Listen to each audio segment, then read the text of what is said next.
Welcome to Rebel Tales. I'm your host, Dwayne Crowley. Thank you to everybody who's listened to the podcast so far and offered any kind of advice and feedback on it. Today is officially episode 2, although I released a bonus episode last weekend and that covered the executions from the 1916 Rising. I know that there was a fictional piece that I threw in there that was included in the Trial of Padraig Pearse TV show, and that seems to have really resonated with people because it really got across what it would be like from the British perspective if they lost the war to Germany during World War One, and put in context of what Ireland was going through. It was a real justification on some levels for the Easter Rising when applied to the leaders of 1916. Today I want to do the first in a two-part series on Kilmichael. Now, if anybody is from Cork, or West Cork in particular, I'm sure the Kilmichael ambush has been something that you've heard about from childhood. But we usually only get the facts and the figures, and we hear about Tom Barry and a couple of others. But I want to give a more balanced picture of what happened, and balanced in the way that I want to today name all of those 46 men who took part in the Kilmichael ambush. Some of them have absolutely incredible stories. I have a book here called The Wild Heather Glen, The Kilmichael Story of Grief and Glory, and this is put together by the Kilmichael and Crossbarry Commemoration Committee in 2005, and I have to say it's one of the absolute gems of history in West Cork. If you want to get your hands on a copy of this, and I highly recommend you do. I know that they sell it in Bandon Books, which is in the shopping centre in Bandon, and I think they sell it at some of the commemorations there for the Crossbarry ambush and the Kilmichael ambush. But it's an incredibly well researched book that you can tell can only come out of local knowledge, and what it does is it names all 46 men who fought at Kilmichael. I just want to read all of their names, and this book is absolutely fantastic in the way that it actually has some pictures of the men, some from when they were younger men, some from when they were older, and it has information about their lives. And I just want to take snippets from a few of them, because to do this book any bit of justice at all, you really do need to find a copy of it. So I think we're all indebted to the committee of the Kilmichael and Crossbarry Commemoration Committee for putting this together. It is absolutely outstanding. So sorry if you hear a bit of page rustling there, but I do like to take it from the physical copies. Some of the things too, before I start reading the names, that stand out to me in particular about this is that in some cases here they name the reasons why these men joined the volunteers. In one case, it's because a bridge was blown up in his community and he saw the suffering of the people trying to get through. Others would have seen the horrible beatings and burnings that were going on around the place, and they wanted to play their part. But one of the more striking things about this book to me is how familiar those names are, especially if you're from Cork, and in particular West Cork for a lot of these names. They're so familiar that we're all going to know somebody with these surnames. And I think growing up, a lot of us probably would have heard that we all had a great-grandfather or a great-grandmother who did something during the War of Independence. But unfortunately, because of the wounds from the Civil War that carried down through the generations, a lot of these things weren't spoken about. So it's incredible that the damage that 11-month terrible Civil War did to the memories of a lot of these people. I'm going to start reading their names now, and a couple of facts about a few that stand out. But again, I don't want to read too much from the book. I do want you to go and find a copy if you're interested, because it is absolutely incredible. So, Jack Ahern, Tom Barry, Sonny Carey, who was only 18 years old at the time of the Kilmichael ambush, Neelius Cotter, who was one of the men who moved the bodies of the 3 men who died, 2 at the scene, 1 later, Batty Coughlin, Dennis Cronin, Sonny Dave Crowley. And here there's in a list of volunteers found in a black and tan officer's diary, he names Sonny as Crowley, David, Sonny. Connacht commands his IRA company, took part in Kilmichael. Height around 5'9", age 32, long light brown hair, clean shaven face with a small mole on the side of the jaw, grey eyes, straight nose, high cheekbones, thin and athletic, about 11 stone, warts or pimples on face, wounded and abandoned twice. The last two words were heavily underlined. But the age was right, demonstrating the high quality of British intelligence and the IRA. So if you think about that time and what these men were trying to do, for a black and tan officer to have that kind of information, there must have been informants that knew him very, very well, and they might have informed because they were loyalists and wanted to stop anybody in the British Army getting injured or hurt. But it could have also been that that information was tortured out of their family and friends or loved ones. We just don't know. Timothy Crowley, Sean Falvey, Johnny Hegarty, Jack Hennessy. And there's actually a great testimony here from Jack Hennessy included. At 4:05 that afternoon, the first shot was fired. I had fired about 10 rounds and I got 5 bullets through the hat when a 6th bullet wounded me in the scalp. Vice Commandant McCarthy had got a bullet through the head and lay dead. I continued to load and fire, but the blood dripped from my forehead and blocked the breech of my rifle. I dropped the rifle and took up Michael McCarthy's. This was a young man who was a farmer, and he had that kind of an instinct to keep the fighting going, which is something that a paid mercenary of the Auxiliaries, who I know were commissioned officers in the British Army, but they weren't fighting for the same things. Then we had Michael Herlihy, Dan Howrahan, Jack Howrahan, John Kelly, John Lorden, Jack McCarthy, Paddy McCarthy, Timothy McCarthy.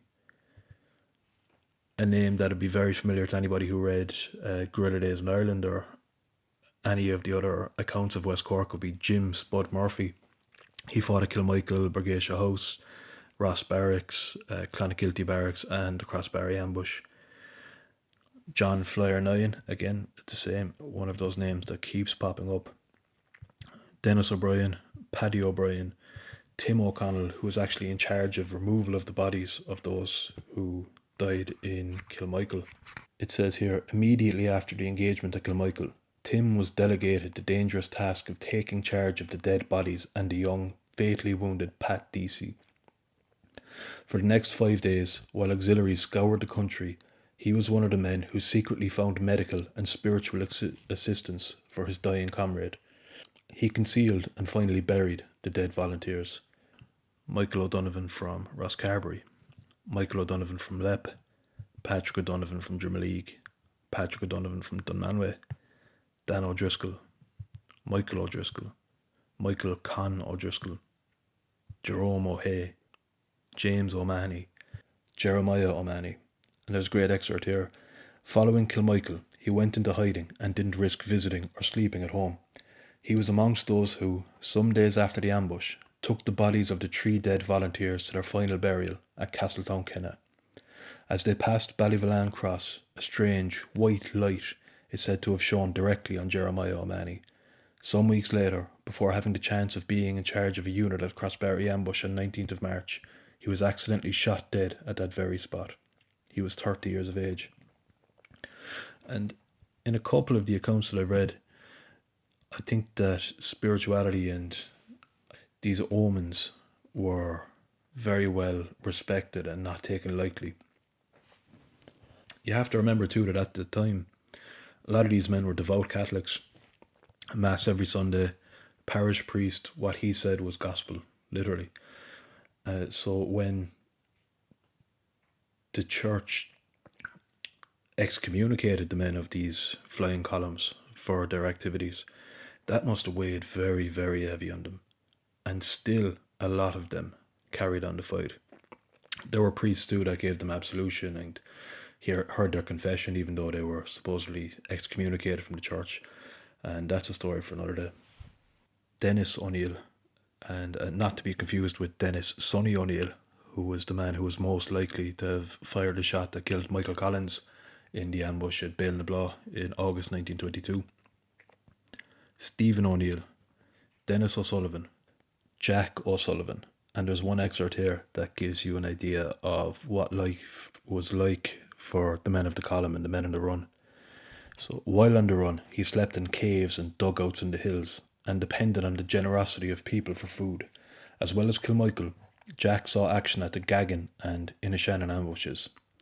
He was part of the force that, late one night, in their stockinged feet, captured the RIC barracks at Inishannon. The sound of their boots would have caused the dogs to bark and alerted the enemy. Jack had a great respect for Tom Barry and his firm leadership of the column. He gave strict orders that there should be no drinking while on duty and did not hesitate to dismiss anyone found in breach of this rule. As a result of Barry's orders, Jack himself never drank or smoked until many years later after his guerrilla days. Eventually captured by the British, he was interned in Cork jail. It's those small details actually that really stand out to me. That in their stocking feet they captured the RIC barracks. They were walking around in stocking feet so that they didn't alert the dogs who would have barked and alerted the enemy. And if you think of what these people in the flying columns went through, the cold of an Irish winter is bad enough indoors, but when you're on the run, constantly wet, constantly sleeping outside, constantly exposed, so many of these men died of exposure not long after the War of Independence. You have to remember the Spanish flu was going around too at the same time. That spread through the prisons at the time like wildfire. And a lot of these men died of TB, they died of consumption as it was called, they died of just exposure to the elements. So when we think of those who gave their lives for the War of Independence, we have to think past just the bullet wounds. John O'Sullivan, Tim O'Sullivan, who was actually the oldest man in action that day, he was 40 years old, Jack Roach and Ned Young. And then there were the three who didn't survive it. Jim O'Sullivan. And there's a piece here I want to read about his last day when he was heading out to meet the column. On the 21st of November 1920, he was called for special training with Tom Barry's flying column. As he was leaving, his Uncle Con tried to dissuade him from going, but to no avail. He was going to free Ireland, he said. He lifted his infant cousin from the cot and hugged him. Paddy, he joked, you will be reading about me in history yet, boy. Little did he know how prophetic his words would prove. The story is told of an 8-day clock in the family home, which had not worked for years. On the day Jim was shot, it again began ticking. His hurley, which he placed safely on the rafters of the loft, has remained there, untouched, to this day. And that goes back too to the superstition, like the light that's shown on Jeremiah O'Mahony. These are the stories that I love, these, I suppose the reason that I call this podcast Rebel Tales, the small little details, that a clock in the house started working again that day. I mean, that could have been just a story that was handed down through the family to inspire some hope that he had reached the afterlife. It could just be a story that sounded good and passed through from generation to generation. It could have just been pub talk. But that's what I love about this. We don't know, and we can't know. So the more we read of these men's lives and the women of coming on, the more we read about their lives, the more we can understand about that era was actually like for these people. What day-to-day life in the village was like for them. What the oppression of British rule was for these people. Michael McCarthy, even though he was young at the time of the Kilmichael ambush, he'd already led a very active life in the volunteers. And to take an excerpt here, as a volunteer officer in Dunmanway, he was on orders to stand to during the Easter Rising. Later, he kept the skeleton organisation alive while others were arrested. He himself was captured in 1917, but following the death of Thomas Ashe in Mountjoy Jail, was released in October. He was rearrested the following March. The 3rd Cork Brigade was formed in January 1919, with all members collecting the first Dáil Éireann loan and organising the boycott of Belfast goods. Michael, appointed Vice OC in June 1919, was arrested in March 1920 and sent to Belfast Jail and then Wormwood Scrubs. There, he went on hunger strike for 18 days before general release. Before he joined the flying column in October 1920, he was involved in the destruction of Ballygurteen Barracks and the raids on Mount Pleasant Barracks and Atkins gun dealers in Dunmanway. After joining, he took part in several smaller engagements until called for training on 21st November 1920. In his native Dunmanway, a terrace of houses named Michael McCarthy Terrace commemorates this brave young volunteer who gave his life for Ireland's independence. And the youngest casualty was Pat Deasy. Pat was just 16 years old when he died at Kilmichael. And in the first episode of this podcast, I read The Road to Kilmichael, the chapter before the chapter covering the Kilmichael ambush in Tom Barry's book. And in that, it paints a very poignant picture of what could have been. Pat Deasy wasn't supposed to be there. He was sick, but he wanted to be there. He wanted to fight for Ireland. And if you're interested in that section, I'd highly recommend you going back and listening to that podcast. But to take one section from this book about Pat Deasy, there's something here that's very powerful. That minutes after the ambush, young Pat lay dying on the roadside. He did not complain of pain, but he asked for a drink of water. He put up a brave fight to stay alive, but late on the night of the November 28th, he passed away. Now, that might have gone on for a bit, but I do think it's important that those men are named and that their sacrifice for Ireland doesn't go unnoticed over 100 years on. So for the next section of the podcast, I want to read from Eve Morrisons' book. Again, fantastically researched book. I think it only came out a couple of years ago. Highly recommend, if you're interested in Kilmichael and the ambush, that you do pick up a copy of this. It's so well researched, very factual. So I think that this is a good intro before we give Tom Barry's account, so that you get a greater picture of what was happening. Life and death at the bend in the road. At 3:40 p.m. on Monday, 29th of November 1920, Thomas Dolan, RIC District Inspector in Macroom, sent a telegram to John Anderson in Dublin Castle. The news was bad. 17 auxiliaries under District Inspector Craik went 2 lorries patrol 3:30 p.m. yesterday, were ambushed near Kilmichael by 70 or 100 men. 15 Auxiliary forces killed, 1 missing, 1 wounded and dying. Ammunition and arms taken, lorries burned. Ambush supposed to have been about 10 p.m. last night, full details not to hand. Bodies are being taken into Macroom, now other authorities informed. A later telegram from General Tudor to the Chief Secretary in London claimed that 80 to 100 attackers in khaki and steel helmets had disarmed and brutally murdered the cadets, robbing their corpses. It would subsequently transpire that the No. 2 Platoon, C Company Auxiliary Patrol had, in fact, been 18 strong. Arthur Frederick Poole, the initially uncounted 18 man, was a black and tan who had apparently joined the patrol as a respite from his regular duties as an officer's batman. He should not have been there at all. The search patrol had found the remains of C Company a few hours earlier, about 9 miles south of Macroom in the parish of Kilmichael, the distinctive S-shaped curving stretch of that Dunmanway Road, where the ambush took place, ran through Hairmount, Coolclevan, Shanacashel Neves and Shanacashel, 4 of the parish's 46 townlands. The search patrol entered the site from Macroom end. The road arched to the left as they approached. Off to the right, a few yards up a boreen, narrow country road, stood a farmhouse.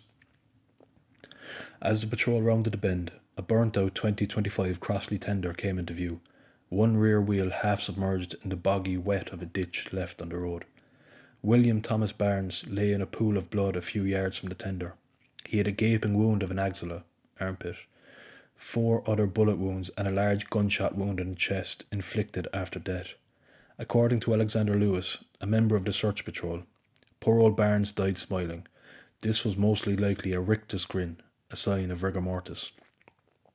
Another body lay in the road a few yards distant, and as the search party continued along the curve, several more came into view. Then, about 170 yards further on, they saw a second wrecked tender near the entrance to Murray's Lane, another boreen running up to the left. Further along the road, past the first tender, lay the remains of Albert George Jones and Henry Oliver Pearson. Jones' leg was broken and his body was riddled by 7 gunshot wounds, 1 in the axilla. Pearson, shot in the head and the leg, also had a jagged wound in one of his forearms.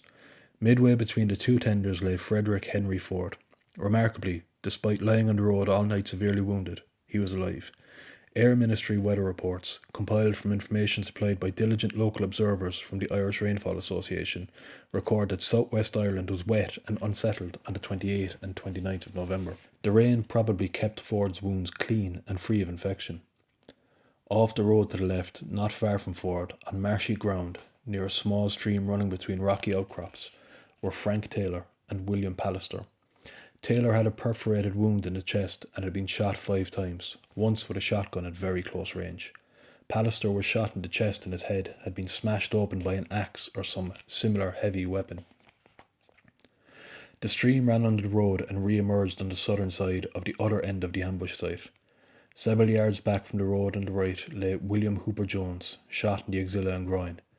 The bodies of Frederick Hugo, Benjamin Webster, and Ernest William Henry Lucas were lying around the furthest tender. Hugo and Webster were a few feet apart on the boggy ground to the north. Webster had a gaping wound on his shoulder, a broken arm, and had been shot 3 times in the back with a rifle. Hugo had extensive lacerated wounds on the lower extremities and a fractured leg and skull. His wounds were thought to have been inflicted by some sort of a bomb. Lucas had been shot in the head. He also had several other wounds on his body and a broken leg. Christopher Wainwright and Poole, the Black and Tan, lay several yards up to the north by Murray's Lane. Both had been shot 4 times. Wainwright's twice in the back. Poole's head and face had been smashed in by a heavy, blunt instrument after death. The bodies of Francis William Craig, the platoon commander, Cyril Dunstan Wakefield Bailey, Philip Noel Graham, James Chubb Cleave, and Leonard Douglas Bradshaw were piled in 2 heaps on the gorse-covered ground on the left of the lane. Craig had died from a single gunshot to the head. Graham, shot through his neck, also had a broken leg and several lacerated wounds on his body. Bailey had been shot through the back of the head and the chest. Cleave and Bradshaw were furthest from the road. Cleave was shot in the chest and pelvis. Bradshaw, shot in the left axilla and chest, also had a broken right arm and 3 other wounds in various parts of the body. In both cases, some of the injuries had been inflicted by gunshots fired at very close range. Cecil James Guthrie was missing. According to Bill Munro, another member of the search party, the litter of corpses and debris told a grim tale. Those with no empty cartridge cases behind them were obviously hit by the first volley, and taking this as a criterion, we could envisage in what order they had died and what sort of a show they had put up. Some had been able to reload once or twice, but the number was soon reduced to 3, who must have put up a tremendous fight. There were literally hundreds of empty cases beside them. They had even fought on after being hit several times. They must have kept the enemy under cover for a comparatively long time, and it took hand grenades thrown from this cover to silence them. The locations of the lorries and the bodies, as well as the positions taken by rebel troops, were mapped by platoon commander Lieutenant Edgar Fleming. Dr. Jeremiah Kelleher, a local doctor whose RIC inspector's son Philip had been killed by the Longford IRA a few weeks earlier, examined the bodies. So that chapter from Eve's book is incredibly detailed, but there's an awful lot in it that reads like an official report, but doesn't tell the full picture. And also there's just some basic untruths in it. And that's not Eve telling untruths, that was the information that the British had at the time when they're just quoting those reports, like between 80 and 100 rebels, and mutilated them on the battlefield after they had died.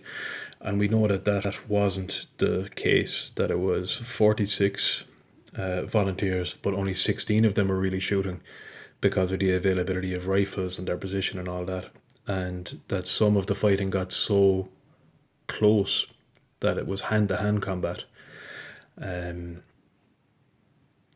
would explain some of the more gruesome injuries that were described and possibly carried out after death.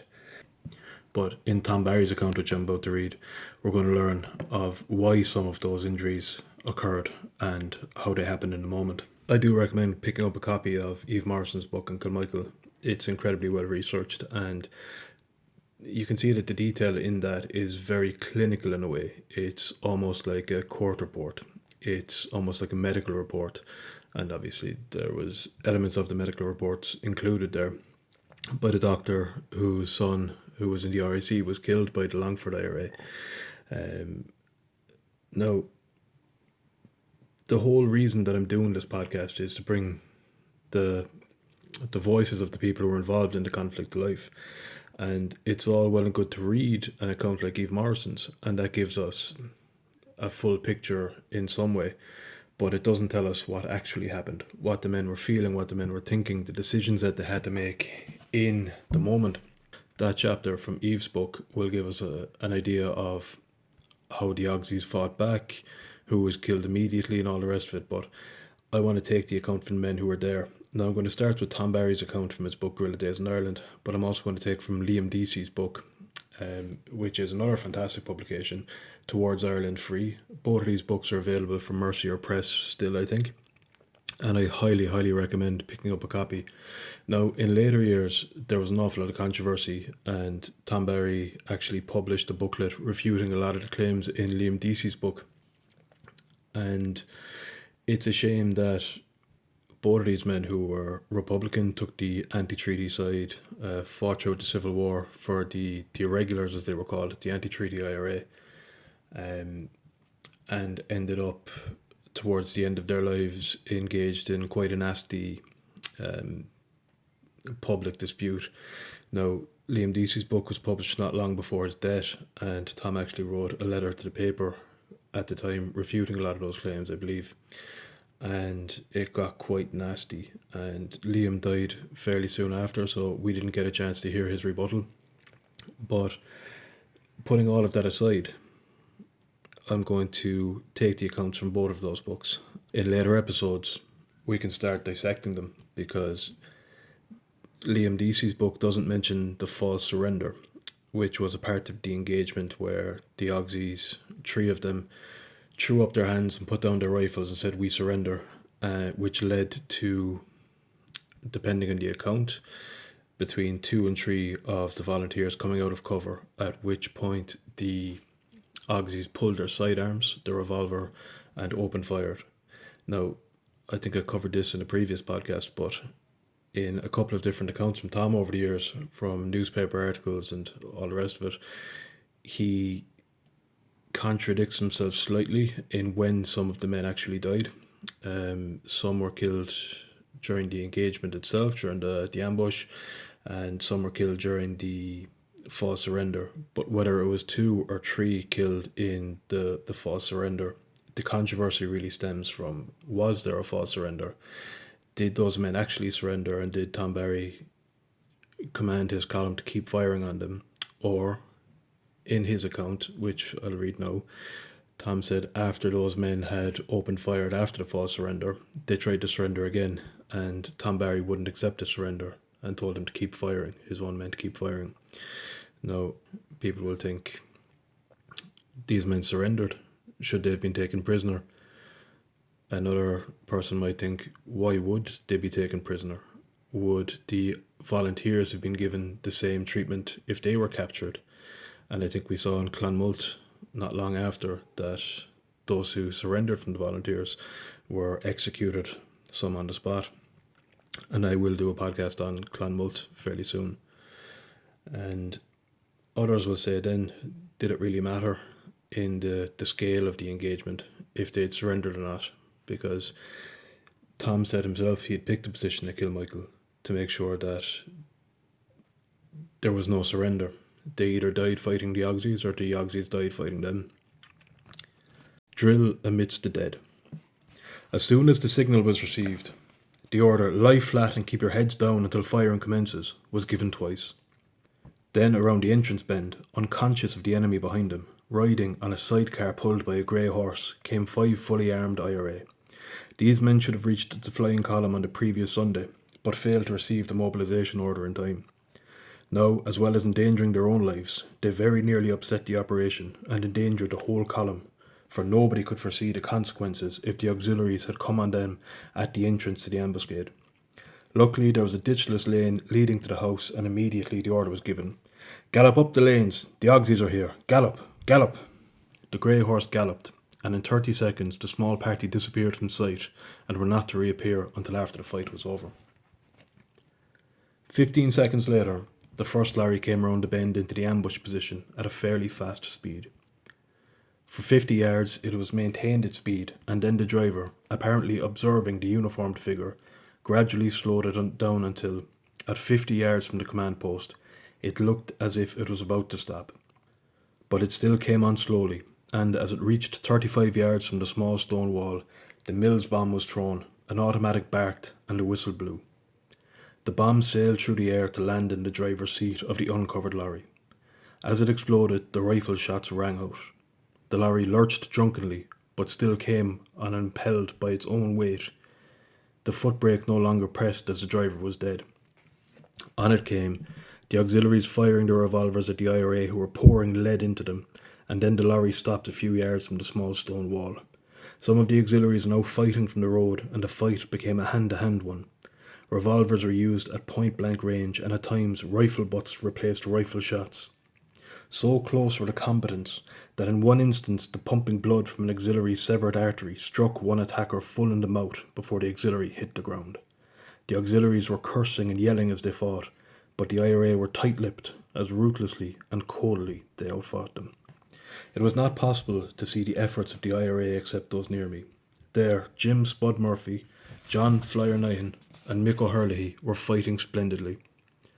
Once I got a side glimpse of Flyer's bayonet being driven through an auxiliary, whom I had thought dead as I passed him, but who had risen to fire and missed me at 4 yards range. There was no surrender called by those auxiliaries, and in less than 5 minutes they had been exterminated.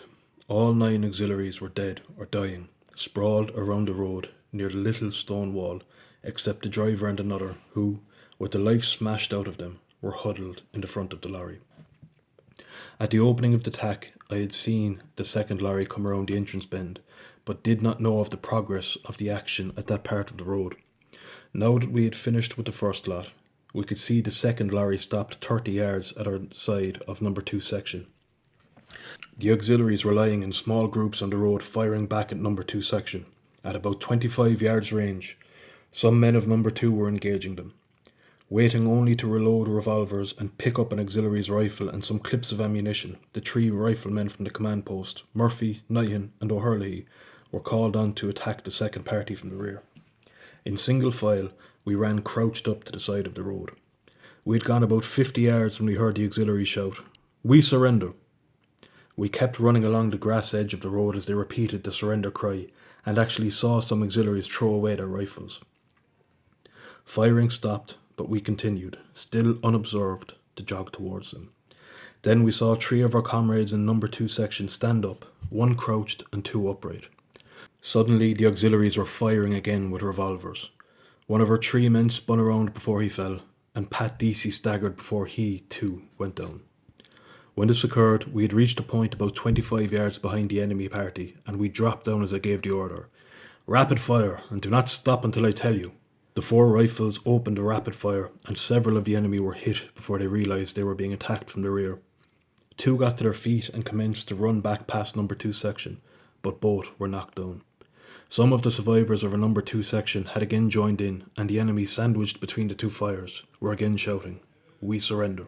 Having seen more than enough of their surrender tactics, I shouted the order, "Keep firing on them. Keep firing, number 2 section. Everybody keep firing on them until they cease fire." The small IRA group on the road was now standing up, firing as they advanced to within 10 yards of the auxiliaries. Then the ceasefire was given, and there was an uncanny silence as the sound of the last shot died away. I ran the short distance to where I had seen our men fall and scrambled up the rocky height. Michael McCarthy, Dunmanway, and Jim O'Sullivan, Knockoradra, Rossmore, lay dead, and a few yards away, Pat Deasy was dying. As we bandaged him, his face grew pale, but he was quite conscious as I spoke. "They are all dead, Pat. We will move you to safety to a house in a few minutes and we will get a doctor. Are you in pain?" He smiled as he replied, "No, Commandant, but give me water." I knew enough first aid to understand that any liquid might quickly kill him, so he was told he would get a cup of tea when he reached the house. I turned away and ordered all the survivors, except the 2 who were to remain with Pat, to get down to the road. The whistle blew, and the order, "Fall in at the double," was given. Down the road with rifles at the trail came the insurance party of 6 riflemen. Out from behind their rocks doubled Stephen O'Neill and his men, and from behind their high positions slithered number 1 section, hastening to join the others. After numbering off, they reloaded. 4 men were sent hurrying for a door to bear Pat Deasy away. 6 were ordered to protection positions. 18 detailed to remove the armament and papers from the dead auxiliaries, and the remainder to make the lorries ready for burning. The first unarmed scout to reach the scene of the fight hurried for a priest and a doctor. The other two collected the personal effects of Michael McCarthy and Jim O'Sullivan and made preparations for the removal of the bodies of those gallant comrades. Within 7 or 8 minutes, Pat Deasy was borne away and the flying column fell in with its task completed. 18 men carried the captured equipment over their own, the enemy rifles slung across their backs. One man had a sandbag full of the auxiliaries' papers and notebooks. Jack Hennessy, of Ballineen, whose head wound had to be dressed, reported his fitness to march. He was told to remain sitting on the roadside until the column moved. The flying column came to attention, sloped arms, and was inspected. Some showed the strain of the ordeal through which they had passed, and a few appeared at the point of collapse because of shock. It was of supreme importance that those men should be jerked back to their former efficiency, particularly as another engagement with the British might well occur during the retirement. They were harshly reprimanded, and then the column commenced to drill and march. The lorries were now ablaze. Like two huge torches, they lit up the countryside and the corpse-strewn, blood-stained road as the flying column marched up and down, halted, drilled, and marched again between them. For 5 minutes, the eerie drill continued until the column halted in front of the rock where Michael McCarthy and Jim O'Sullivan lay. There it executed the present arms as its farewell tribute to those fine Irish soldiers. The column formed sections and the order of march was given. A half an hour after the opening of the fight, it moved away to the south, aiming to cross the Bandon River before the British held Manche Bridge. Soon it commenced to rain again, and the men were drenched. The rain continued as the IRA moved back through Shanacashel, Clognagow, Baltine-Brack, and arrived at the vicinity of the dangerous Manche Bridge. With full precautions, the Bandon River was crossed, and Grenoir, 11 miles south of Kilmichael, was reached at 11 p.m. On the road back, I had decided that the column could not be risked in numerous billets that night as was usual. Hourly, the threat to it would develop as the British sought it out and endeavoured to surround it. The column would have to remain together in a single house, ready for instant action. Paddy O'Brien and Dan Howran had reported an empty labourer's cottage at Grenoir, and it was in front of this column halted. The local Balnacarriga company had been mobilised before our arrival, and the members were eagerly waiting to help. They posted an outer ring of scouts, provided candles, bread, butter, buckets of tea, and placed bundles of straw on the floor. They dumped the surplus rifles and equipment. All ammunition, bombs, and revolvers were distributed to the flying column. It was now 1 a.m, and the scouts and sentries were inspected. When I returned half an hour later, the men were all sleeping in their wet clothes on the straw-covered floors. I looked at them, and a thrill of pride ran through me as I thought that no army in the world could ever have more uncomplaining men. They had been practically 30 hours without food, marched 26 miles, were soaked through, nearly frozen on exposed rocks, and had undergone a terrifying baptism of fire. Their discipline was of the finest.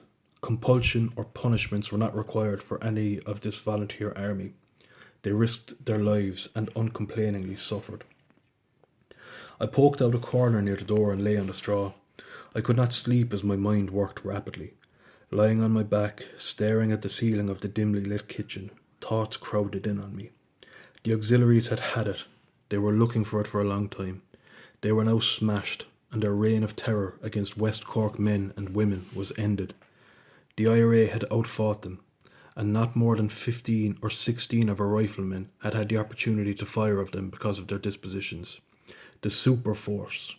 Who was this Colonel Craig who had commanded them and who now lay dead on the road? Close quarter fighting did not suit them. It does not suit the Essex or the Tans. Keep close to them should be our motto, for generally they must be better shots than us because of their opportunities for practice and their war experience. There are no good or bad shots at 10 yards range. Or dead. 2 of them might be alive now had I warned them of the bogus surrender trick, which is as old as war itself. Why did I not warn them? I could not think of everything. Liam will be cut up, but he will understand. Pat will come. What will Mick and Jim's people say? War means death to some and can't happen without deaths. The Auxies paid though. Could we have managed 3 lorries of them? A good enough haul, 18 rifles, 1,800 rounds, 30 revolvers and ammunition, and the Mills bombs. They were badly wanted. We are well armed now. I must sleep. If they find us before day and come on us from the north, we will have to. I must sleep. I must sleep as I want to be fresh when they come. Some day they will surround us. Sleep. Sleep. So that was Tom Barry's account there, and incredibly vivid. And on the Instagram page at Rebel Tales Podcast, I'm going to put up a video of the ambush site that I took on the anniversary, the 101st anniversary of the Kilmichael ambush on the 28th of November. And that was last year I took these videos. It was a rain-soaked day, quite like the one that they would have endured during the ambush. So that'll give you a sense of what the entire area looks like. Now, it's lush and green now and beautiful trees and a lovely rest area. But back then it was barren. There was no coverage. They were quite exposed where they were. And now moving on to Liam Deasy's book. There's an account in it, but it's from Paddy O'Brien, because Liam Deasy himself wasn't actually at Kilmichael, but his brother Pat Deasy was, the 16-year-old who sadly died. And this book, this account of the Kilmichael ambush, I think was one of the main sources of information for Peter Hart, the Canadian historian who wrote The IRA and Its Enemies. And I think that was one of the first books to really question if there was a false surrender. But to start here, we paraded at 5 a.m. on Sunday morning, and after a breakfast of tea, bread and butter, we set out on the 5-mile march to Kilmichael. It was raining heavily, and it was so dark that you could not see the man in front of you. When we reached Glone Cross, it was still very dark, and we were soaked through. We met people going to Mass, and they were ordered to return home for their own safety, and for ours also. It was just coming daylight when we reached Kilmichael, and without more ado, Tom Barry divided the column into 2 sections, taking charge of one section himself and placing the other section under the command of Michael McCarthy. Positions selected on the previous evening were taken up, and I was given orders to maintain contact with the different units while immediate preparations were being made. I went first to help Michael McCarthy. We rolled down the stones to within 2 yards of the verge of the road and built a low barricade there and camouflaged it with forest brush. Thereupon McCarthy posted some of his men behind it. Ned Young was placed southwest of the road, and Michael Con O'Driscoll was stationed at the most northerly point, from which he had a very clear view of the road and could give a timely signal of the approach of the enemy. Having completed my round, I returned to the first position inside the low fence where John Ahern and Batty Coughlin were stationed. In the adjoining laneway stood Tom Barry, Sonny Dave Crowley, Jim Spud Murphy, Mick Hurley and John Flyer Nine. Higher up and overlooking this position were Tim O'Connell, Ger Cotter, Mick O'Donovan and some others. Shortly afterwards I crossed the road to the spot where Stephen O'Neill and Jack Hegarty were lying opposite the first position. Further on I met Paddy McCarthy and Jack O'Sullivan, who were on a higher point overlooking the second position. We had 2 official scouts from the locality, namely Tim O'Sullivan and Jack Kelly of Johnstone. The brother of the former was busy during the day bringing buckets of tea to the men, and how very welcome they were too, as the long hours dragged on. Time seemed to move slowly, yet in spite of the tense air of expectancy, spirits were still high, though here and there a pale face glimpsed through the shifting mist reflected the inner fears of a youth facing the ordeal of battle for the first time, and the possibility of death. The early winter night was beginning to fall and light to fade when the signal from Michael Con O'Driscoll was given. The enemy was coming. All weariness vanished. The quiet talk ceased. Safety catches were released. Rifle bolts were drawn and a bullet filled the breach. In these last moments before the battle, there was an extraordinary distraction. Along the road from Glone came a pony and a trap with 4 armed men right into the middle of the ambush position. This was enough to upset the whole plan and even bring disaster in its wake. The problem of removing the untimely intruders gave rise to a crisis. Never on the dramatic stage was a transformation scene carried out with such dispatch, nor, indeed, with such efficiency. A sharp order directed the new arrivals to gallop the pony and trap up the lanes to Murray's yard. Even as it reached the lane, the first Crossley tender appeared in view. Tom Barry had placed a stone on the road and had ordered that when the tender reached it, fire was to be opened. The opening fusillade killed the driver instantaneously, and the tender came to a halt. Barry appeared on the road and threw a hand grenade into the back of the tender, and all was over as far as that one was concerned. When Stephen O'Neill and I came out onto the road from the opposite side, we found Flyer and Spud were at the first tender. All the occupants had been killed. Meanwhile, the second tender was about 150 yards behind and had become stuck in the side of the road where the driver had unsuccessfully tried to turn it. The auxiliaries had jumped out, threw themselves in the road, and were firing from the cover of the tender. We then opened fire from the rear, and when they realised that they were caught between two fires, they knew they were doomed. It was then realised that 3 of our men had been killed in Michael McCarthy's section. He himself being shot through the head, Jim O'Sullivan through the jaw, and Pat Deasy had 2 bullet wounds through the body. 2 others had been wounded, Jack Hennessy and John Lorden, but though they had lost a great deal of blood, their wounds were not serious. It had been a short but grim fight. Of the 18 auxiliaries involved, 1 escaped and fled across the country only to be captured and shot later, and another was taken for dead, survived for a while but never recovered from the wounds. The remaining 16 had been killed outright. The fight was over. We proceeded to collect the arms left by the enemy, 17 rifles and revolvers, together with ammunition and equipment. The 2 tenders were then set on fire, and the volunteers prepared to withdraw as soon as they had laid the dead auxiliaries by the roadside. The spoils were divided out amongst the men, and as darkness fell, we left Kilmichael and set out on our long march of 14 miles to Grenure. So there are a couple of differences between that account by Paddy O'Brien and from Tom Barry's account, and later on then from other men's accounts, those who were there at Kilmichael. But to consider too, putting aside Civil War politics and all of the other factors, it was getting dark. These men were hungry, they hadn't eaten, they had travelled all night, they had waited all day, their clothes were frozen, almost solid, from the rain and the cold. It was getting dark, and there must have been incredible amounts of confusion, but also to mix in the human element of fear. A lot of these men were just farmers, they were labourers, they'd never held a gun before, outside training. And here they were taking on the auxiliaries. Even though they were called cadets, that was only because they were cadets to the Royal Irish Constabulary. These were commissioned officers in the British Army during the First World War. They weren't fresh to fight. They were battle hardened. And 17 of them died that day at the hands of really only 16 men who had rifles to fire out of the 46 of that column, which is an incredible testament to the bravery of those men.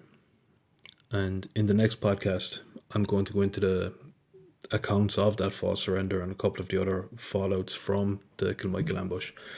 But I think it's important to never take away from the bravery of those ordinary men, what they risked, how it could have gone the other way, like happened in the Clonmalt ambush, which is often referred to as Kilmichael in reverse, where the entire IRA section was wiped out by the British in that engagement. But I hope that this episode was able to give you some idea of what really went on there from an official point of view in the excerpt from Eve Morrisons' book, but also from the men who were there. And I would definitely encourage you to go onto YouTube and take a look at some of the interviews by Tom Barry in the column later on in life. They did a special in the late 1960s, I think, for RTE called 7 Days, where a lot of the surviving members of that column were interviewed. Now they were old men at this stage, but there's some great stuff in that. And Tom Barry was giving interviews right up to his 80s, and a lot of that footage still exists. And some great footage too of Dan Breen from Tipperary. If you're into this, these are incredible resources to understand that time in Irish history. So I'll be back with part 2 of Kilmichael. There'll be a bonus episode in between. If you like this, please do consider leaving a review, and please do consider following me on @Rebel Tales Podcast on Instagram. I'll be posting a lot of resources, including pictures and videos of the Kilmichael area.